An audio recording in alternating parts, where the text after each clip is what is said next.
ব্যর্থতা আপনাকে থামাতে আসেনি, সে এসেছে আপনাকে আরও শক্ত করতে। শুনতে কষ্ট হলেও এটাই সত্য। আমাদের সমস্যা ব্যর্থ হওয়া না, আমাদের সমস্যা হলো ব্যর্থতাকে আমরা শেষ মনে করি।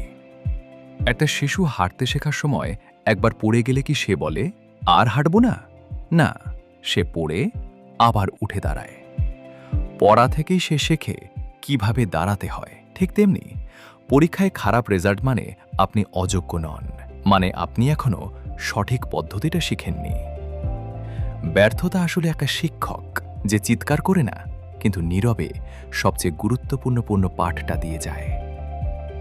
আজ যারা সফল তারা কেউই প্রথম চেষ্টায় জেতেনি। তারা হেরেছে, ভেঙেছে, কিন্তু একটা জিনিস তারা করেনি, তারা নিজের ওপর বিশ্বাস হারায়নি।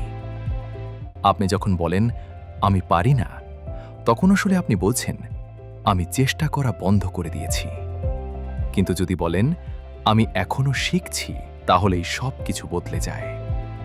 শুনুন, আপনি টপার না হতে পারেন, কিন্তু আপনি চেষ্টা করা ছাত্র হতে পারেন। আপনি আজ পিছিয়ে থাকতে পারেন, কিন্তু আপনি থেমে গেলে কালও একই জায়গায় থাকবেন। আর যদি এক কদম এগোন, হয়তো ধীরে কিন্তু নিশ্চিতভাবে সামনে।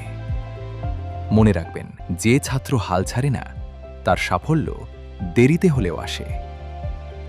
আজ যদি জীবন আপনাকে হারিয়ে দেয়, তাহলে একটা প্রশ্ন করুন নিজেকে, এই ব্যর্থতা আমাকে কি শেখাচ্ছে?